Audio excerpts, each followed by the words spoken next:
Aspirin mempunyai sebutan nama lain. Aspirin bisa disebut sebagai aspirin, bisa disebut sebagai acetosal, dan bisa disebut sebagai ASA. Ini adalah nama generiknya atau nama bahan aktifnya. Kalau nama brandnya bisa macam-macam, ada aspilet dan obat yang mengandung aspirin lainnya. Umumnya, yang dikenal orang-orang aspirin ini sebagai obat pengencer darah atau dalam bahasa medisnya itu antiagregasi platelet. Namun, sebenarnya aspirin juga punya fungsi lain yaitu sebagai antiinflamasi dan antipiretik. Berikut beberapa contoh sediaan paten yang mengandung aspirin atau acetosal, yang bisa disebut juga asetil salisilik asid. Kenapa aspirin bisa mempunyai efek antiinflamasi dan antipiretik? Karena aspirin itu pada dasarnya dia adalah obat golongan NSAID atau non-steroid anti-inflammatory drugs. NSAID itu mekanisme kerjanya adalah dengan menghambat COX. COX ini adalah sebuah enzim dan dia itu kalau ada COX ini maka akan menyebabkan produk yang namanya prostaglandin, di mana prostaglandin itu akan menarik mediator inflamasi sehingga menyebabkan inflamasi terjadi pada suatu jaringan atau sel. Nah, NSAID ini menghambat enzim COX-nya sehingga prostat lainnya tidak terbentuk. Aspirin hanya punya fungsi sebagai antiinflamasi dan antipiretik ketika dia dikonsumsi dalam dosis yang besar. Dosis besar biasanya 500 mg ke atas. Kalau dosis kecil, aspirin baru berfungsi sebagai antiagregasi platelet atau pengencer darah itu tadi. Aspirin ini atau pengencer darah hanya diperlukan pada pasien-pasien tertentu. Tidak semua orang sehat seperti biasanya umumnya tidak perlu aspirin karena mereka akan punya mekanisme sendiri untuk terbentuknya COX dan sebagainya.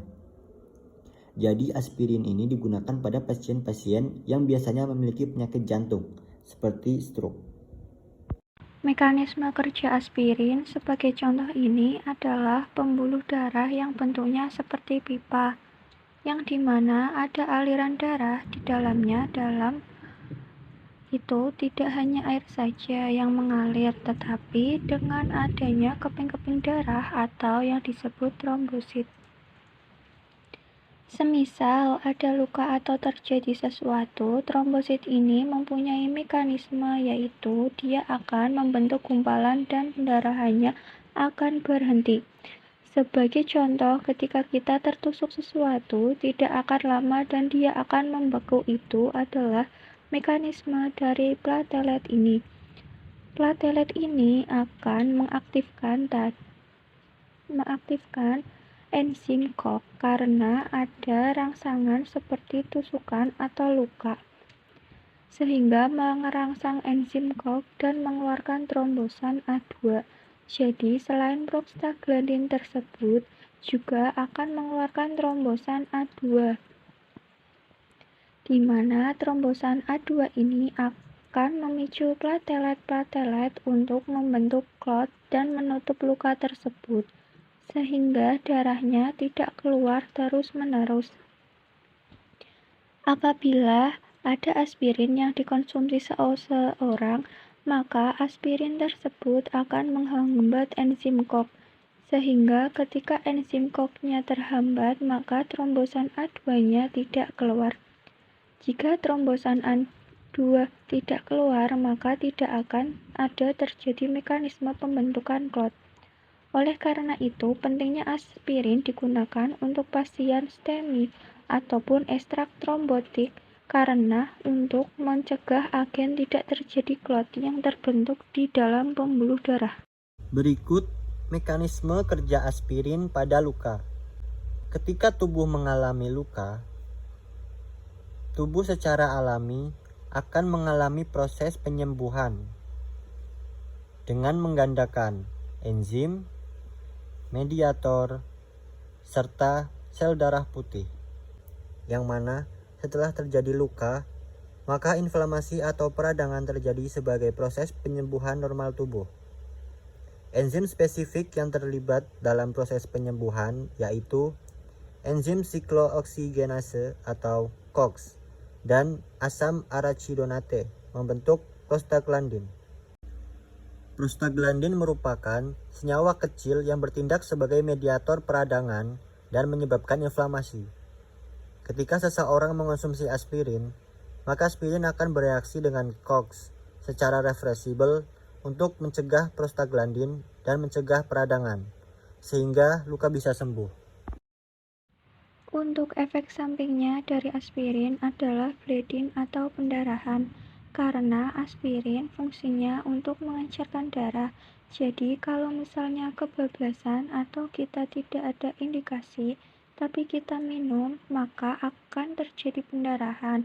Oleh karena itu, biasanya pada pasien-pasien yang memakai aspirin, salah satu tanda-tanda untuk melihat ada efek samping atau tidaknya yang paling mudah yaitu gusinya berdarah atau tidak ada dari kencingnya warnanya merah atau tidak. Kalau kencingnya merah berarti biasanya dosisnya ketinggian atau frekuensi minum obatnya kebanyakan. Apabila hal itu terjadi, segera konsultasikan ke dokter untuk ditangani lebih lanjut. Kontraindikasi aspirin. Jangan gunakan obat aspirin pada kondisi berikut. Yang pertama, hipersensitif terhadap aspirin atau obat antiinflamasi nonsteroid lain.